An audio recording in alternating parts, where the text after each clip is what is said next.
18ാമത്തെ ക്വസ്റ്റ്യനിൽ പറയുന്നത് ഇവിടെ നമുക്കൊരു ഫിഗർ തന്നിട്ടുണ്ട്, കണ്ടോ? The given diagram represents a galvanic cell. ഒരു ഗാൽവാനിക് സെല്ലിൻ്റെ ചിത്രമാണ് ഇവിടെ നമുക്ക് തന്നിരിക്കുന്നത്, കണ്ട? ഹിൻഡ് തന്നിട്ടുണ്ട് അവിടെ. അതായത് ഓർഡർ ഓഫ് റിയാക്ടിവിറ്റി FE, അതായത് നമ്മൾ പഠിച്ചിട്ടുള്ള റിയാക്ടിവിറ്റി സീരീസാണ് ഇവിടെ കാണിച്ചിരിക്കുന്നത്, FeCu. അപ്പോൾ ഇവിടെ നമ്മുടെ ഇത് എഴുതിയതനുസരിച്ച് നോക്കുകയാണെങ്കിൽ എങ്ങനെയാണ്? Fക്കാണ് റിയാക്ടിവിറ്റി കൂടുതൽ, ക്രിയാശീലം കൂടുതലുള്ളത് Feക്കാണ്. Cuനെക്കാട്ടി കൂടുതൽ Feക്കാണ്. അതവിടെ തന്നിരിക്കുന്നത് കേട്ടോ.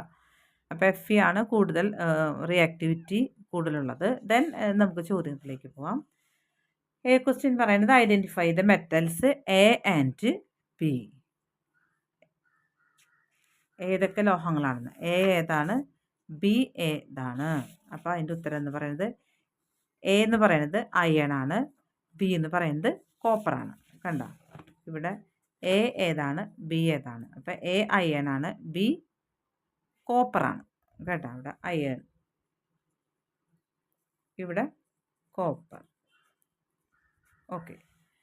ദെൻ B ക്വസ്റ്റ്യനിൽ പറയുന്നത് which metal acts as the anode. അതായത് ഇവിടെ ഏത് ലോഹമാണ് ആനോഡായി പ്രവർത്തിക്കുന്നത്? ആനോഡായിട്ട് പ്രവർത്തിക്കുന്നത് അയൺ ആണ്. അയൺ ആയിരിക്കും ഇവിടെ ആനോഡായിട്ട് പ്രവർത്തിക്കുക, iron. Then write down the equation showing the reduction reaction taking place in the cell. ഈ സെല്ലിൽ നടക്കുന്ന നിരോക്സീകരണ പ്രവർത്തനം അഥവാ റിഡക്ഷൻ റിയാക്ഷൻ്റെ ഈക്വേഷൻ എഴുതാൻ. ഇതാണ് ഇവിടെ, കണ്ടോ? Cu2 positive plus 2E negative Cu. ഇതാണ് അവിടെ നടക്കുന്ന പ്രവർത്തനം. ഓക്കെ. ദെൻ നമുക്ക് D ക്വസ്റ്റ്യനിലേക്ക് പോവാം. Write the direction of flow of electrons. അതായത് നമ്മുടെ ഇലക്ട്രോൺസിൻ്റെ ഡയറക്ഷൻ എവിടേക്കായിരിക്കുന്നതാണ് നമ്മളോട് ചോദിച്ചിരിക്കുന്നത്. അതായത് ആനോഡ് ടു കാഥോഡ്, ആനോഡിൽ നിന്നും കാഥോഡിലേക്ക് പോകും. അതായത് Feയിൽ നിന്നും Cയിലേക്കാണ് പോവുക. കണ്ടോ? Feയിൽ നിന്നും Cയിലേക്കാണ് പോവുക, anode to cathode. Okay. Then നമ്മളിനി 19ാമത്തെ ക്വസ്റ്റ്യനിലേക്ക് പോവുകയാണ്. 19ാമത്തെ ക്വസ്റ്റ്യൻ എന്താ നോക്കാം. An incompleted flow chart of the industrial preparation of sulphuric acid is given below. Sulphur, O2, ഇവിടെ നമുക്ക് എക്സ് എന്താണ് നമ്മൾ പൂരിപ്പിക്കണം, നമ്മൾ ഫില്ല് ചെയ്യണം കേട്ടോ. പിന്നെ O2, പിന്നെ 450 degree celsius catalyst, SO3, concentrated to SO4. ഇവിടെ Y ഡാഷ്ഡ് തന്നേക്കാണ് നമ്മളോട് പൂരിപ്പിക്കണം, H2O, H2SO4. Name the process of industrial preparation of sulphuric acid. അപ്പോൾ ഇത് നമ്മളോട് പറഞ്ഞിരിക്കുന്നത് B ക്വസ്റ്റ്യനിലാട്ടോ, എക്സും വൈയും പൂരിപ്പിക്കണം എന്ന് പറഞ്ഞത്. A ക്വസ്റ്റ്യൻ പറയുന്നത് name the process industrial preparation of sulphuric acid. അതായത് സൾഫ്യൂരിക് ആസിഡ് നിർമ്മിക്കുന്ന അതിൻ്റെ വ്യാവസായിക നിർമ്മാണ പ്രക്രിയയുടെ പേരെന്ത്? അതിൻ്റെ പേരാണ് കോണ്ടാക്റ്റ് പ്രോസസ്സ്. Contact process. മലയാളത്തിൽ നിന്ന് പറയാം സമ്പർക്ക പ്രക്രിയ എന്നാണ് പറയുക, കോണ്ടാക്റ്റ് പ്രോസസ്സ്. അപ്പോൾ കോണ്ടാക്റ്റ് എന്ന് പറയുമ്പോൾ നമുക്കൊരു കാര്യം ഓർമ്മ വന്നത് കൊറോണ കാലഘട്ടം അല്ലേ, സമ്പർക്കം പാടില്ല അല്ലേ, കോണ്ടാക്റ്റ് പാടില്ല എന്ന്. അപ്പോൾ അതുകൊണ്ട് നിങ്ങൾ സൾഫ്യൂരിക് ആസിഡിൻ്റെ ഇൻഡസ്ട്രിയൽ പ്രിപ്പറേഷൻ്റെ കാര്യം പറയുമ്പോൾ കൊറോണേനെ ഓർക്കുക, അപ്പോൾ മറക്കില്ല, കോണ്ടാക്റ്റ് പ്രോസസ്സ്. ദെൻ അടുത്തത് എക്സ് എന്താണ്, വൈ എന്താണ് എന്നാണ് പറഞ്ഞിരിക്കുന്നത്. എക്സ് എന്ന് പറയുന്നത് SO2 കേട്ടോ, എക്സ് എന്ന് പറയുന്നത് SO2 സൾഫർ ഡയോക്സൈഡ്. വൈ എന്ന് പറയുന്നത് H2S2O7 ഒലിയം. കണ്ടല്ലോ. ഓക്കെ. ഇവിടെ ഇത് നമ്മുടെ ആ ലെസൻ്റെ നമ്മൾ ടെക്സ്റ്റിൽ ഇങ്ങനെ തന്നെ കൊടുത്തിട്ടുണ്ട്. അപ്പം നിങ്ങളത് നന്നായിട്ടൊന്ന് പഠിച്ചിരിക്കുക കേട്ടോ. ചിലപ്പോൾ ഇതിപ്പോൾ ഇവിടെ XY ആണ്, ഇതാണ് ചോദിച്ചത്, ചിലപ്പോൾ ഇതൊക്കെ ആവാൻ ചോദിക്കുന്നത്. അപ്പോൾ അത് നന്നായി പഠിച്ചിരിക്കുക. ദെൻ സി ക്വസ്റ്റ്യൻ എന്താണെന്ന് നോക്കാം. C question which is the catalyst used in this process. ഈ പ്രോസസ്സിൽ ഉപയോഗിക്കുന്ന, ഈ പ്രക്രിയയിൽ ഉപയോഗിക്കുന്ന കാറ്റലിസ്റ്റ്, ഉൽപ്രേരകം എന്ത്?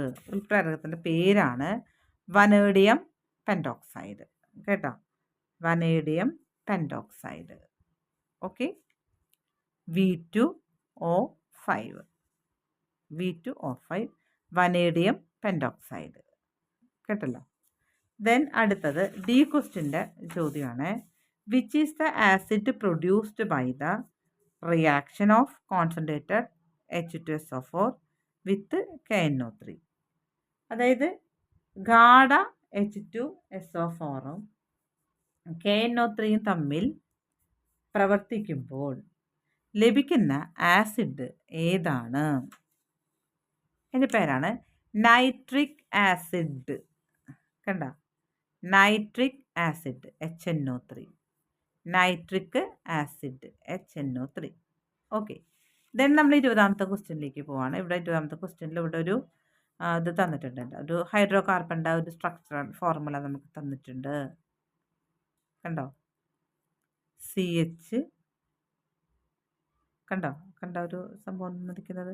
ഇനി ഇവിടെ ചോദിച്ചിരിക്കുന്നത് എന്താണെന്ന് വെച്ച് കഴിഞ്ഞാൽ ഹൗ മെനി. അപ്പോൾ ഇവിടെ നമുക്ക് കണ്ടാലറിയാം നമ്മുടെ ഹൈഡ്രോ കാർബൺസിൻ്റെ പേരൊക്കെ എഴുതാനായിരിക്കും അല്ലേ. ഇതുപോലെ തന്നെയാണ് IUPAC നെയിം. കണ്ട, പേര് എഴുതാൻ തന്നെയാണ് ചോദ്യം. അപ്പോൾ ഇതിൽ ഒന്നാമത്തെ question, how many carbon atoms are there in the main chain. Main ചെയിനിൽ എത്ര എണ്ണം വരുന്നു? അപ്പോൾ മെയിൻ ചെയിൻ നമ്മൾ എങ്ങനെയാണെന്ന് വെച്ചാൽ ഏറ്റവും കൂടുതലുള്ളതാണ് കേട്ടോ മെയിൻ ചെയിൻ. അപ്പോൾ ഇവിടെ 1 2 3 4 5. ഇവിടെ നിന്ന് എണ്ണുമ്പോൾ 1 2 3 4 5 6. കണ്ടോ, ഇങ്ങനെ എണ്ണുമ്പോൾ 5 എണ്ണമാണ്. പക്ഷേ ഇങ്ങനെ വരുമ്പോൾ നമുക്ക് എത്ര എണ്ണം കിട്ടുന്നുണ്ട്? 6 എണ്ണം കിട്ടുന്നുണ്ട്. അപ്പം നമ്മൾ മെയിൻ ചെയിനായിട്ട് എത്ര എണ്ണം എടുക്കണം? 1 2 3 4 5 6 എണ്ണം എടുക്കണം. കേട്ടല്ലോ. അപ്പം മെയിൻ ചെയിൻ്റെ എണ്ണം എത്രയാണ്? 6. മെയിൻ ചെയിൻ്റെ എണ്ണം 6. Okay, then name the branches present. ഇവിടെ ഇതിൽ കാണിക്കുന്ന ബ്രാഞ്ചുകളുടെ പേരാണ് പറയേണ്ടത്. അപ്പം ചിലപ്പോൾ നിങ്ങൾ ഇങ്ങനെ വന്നിട്ട് ഇങ്ങനെ എടുക്കും, ബ്രാഞ്ച് ഇങ്ങനെയല്ലെന്ന് വെച്ചിട്ട്. പക്ഷേ ഇത് ഇങ്ങനെ എടുക്കാൻ പാടില്ല. കാരണം എന്താണെന്ന് വെച്ചാൽ നമ്മളിവിടെ ഇതിനെയും കൂടി ചേർത്താണ് നമ്മൾ മെയിൻ ചെയിനിലേക്ക് ഇതുകൂടി ചേർത്താണ് നമ്മൾ എടുത്തിരിക്കുന്നത്. അതുകൊണ്ട് ഈ 2 എണ്ണത്തിനെ നമ്മൾ മെയിൻ ചെയിനിൽ പെടുത്തിയത് കൊണ്ട് ഇതിൻ്റെ ബ്രാഞ്ചായിട്ട് ഇതിനെയാണ് എടുക്കേണ്ടത്. നമ്മൾ ഈ CHനെയാണ് നമ്മൾ ബ്രാഞ്ചായിട്ട് എടുക്കേണ്ടത്. അപ്പോൾ ഈ CHനെ ബ്രാഞ്ചായിട്ട് എടുക്കുമ്പോൾ ഇവിടെ എത്ര C ഉണ്ട്? ഒരു C അല്ലേ ഉള്ളൂ. ഒരു C വരുമ്പോൾ ബ്രാഞ്ചിൻ്റെ പേര് മീഥൈൽ. ഇവിടെ അതെ, നോക്കിയേ, ഒരു C തന്നെയുള്ളൂ. അപ്പോൾ അതും മീഥൈൽ. അപ്പോൾ ബ്രാഞ്ചിൻ്റെ പേരെന്താ നമ്മൾ കൊടുക്കേണ്ടത്? മീഥൈൽ. കേട്ടോ, അപ്പോൾ ആ പേരാണ് ഇവിടെ കൊടുക്കേണ്ടത്, methyl. Okay, then C question പറയുന്നത് identify the position number of branches. Position number നമ്മളോട് ചോദിച്ചിട്ടുണ്ട്. അപ്പോൾ നമുക്കറിയാം ഏറ്റവും ചെറുതാണ് കൊടുക്കാൻ പാടുള്ളൂ അല്ലേ. അപ്പോൾ ഇവിടെ നിന്ന് എണ്ണുമ്പോൾ നമുക്ക് 1 2 ഉണ്ട്. അപ്പോൾ 2 3 4 2,4. ഇവിടെ നിന്ന് എണ്ണുമ്പോഴോ 1 2 3 4. ഇങ്ങനെ എണ്ണിയാലും നമുക്ക് ബ്രാഞ്ച് വരുന്നത് എവിടെ തന്നെയാണ്? നമ്പർ വരുന്നത് 2,4. അപ്പോൾ ഇവിടുത്തെ ബ്രാഞ്ചിൻ്റെ നമ്പർ 2,4. കണ്ടോ. പിന്നെ ഇവിടെ write the IUPAC name of this compound. ഈ കോമ്പൗണ്ടിൻ്റെ IUPAC നെയിം എഴുതാൻ പറഞ്ഞിട്ടുണ്ട്. അപ്പോൾ ആദ്യം നമ്മൾ എന്താണ് എഴുതുന്നത്? IUPAC നെയിമിൽ നമ്മൾ ആദ്യം എഴുതേണ്ടത് ബ്രാഞ്ചിൻ്റെ നമ്പർ എഴുതും. ഇപ്പോൾ 2,4. പിന്നെ ഹൈഫൺ. എത്ര ബ്രാഞ്ച് ഉണ്ട്? ഇവിടെയുണ്ട് അല്ലേ. ഇതൊരു ബ്രാഞ്ചാണ്, ഇതൊരു ബ്രാഞ്ചാണ്. അപ്പോൾ അതുകൊണ്ട് 2 ബ്രാഞ്ച് എന്ന് കാണിക്കാൻ ഡൈ. ഇനി ബ്രാഞ്ചിൻ്റെ പേരെന്താ? ബ്രാഞ്ചിൻ്റെ പേര് നമ്മൾ നേരത്തെ എഴുതിയിട്ടുണ്ട്, ഡൈ മീഥൈൽ. ഇനി എത്ര എണ്ണം വന്നു? 1 2 3 4 5 6. 6 എണ്ണല്ലേ വന്നിരിക്കുന്നത്. അതുകൊണ്ട് പിന്നെ എല്ലാം നമുക്കറിയാം, എല്ലാം സിംഗിൾ ബോണ്ടാണ് വന്നത്. അപ്പോൾ സിംഗിൾ ബോണ്ട് ആയതുകൊണ്ട് ഹെക്സേൻ. മനസ്സിലായല്ലോ? അപ്പം 2,4 ഹൈഫൺ ഡൈമീഥൈൽ ഹെക്സൈൻ. അപ്പം ഇതാണ് നമ്മുടെ ക്വസ്റ്റ്യൻ പേപ്പറിൻ്റെ ഇത്. അപ്പോൾ ഒന്നും കൂടി ക്വസ്റ്റ്യൻ പേപ്പർ ഫുള്ളായിട്ട് ഞാൻ ഒന്നും കൂടി നിങ്ങൾക്ക് കാണിച്ചു തരാം. ഇതേ കണ്ട 20 എണ്ണമായിരുന്നു. ഇതൊക്കെയാണ് നമ്മുടെ ചോദ്യങ്ങൾ. കണ്ട ഇതൊക്കെയാണ് നമ്മുടെ ചോദ്യങ്ങൾ. കാണുന്നുണ്ടല്ലോ? കണ്ടോ? ഇതൊക്കെയാണ് നമ്മുടെ ചോദ്യങ്ങൾ കേട്ടോ. വിശദമായിട്ട് ഞാൻ പറഞ്ഞിട്ടുണ്ട്. കണ്ട ഇതാണ് നമ്മുടെ ചോദ്യങ്ങൾ വരുന്നത്, ചോദ്യ പേപ്പർ വരുന്നത്. പിന്നെ ഇത്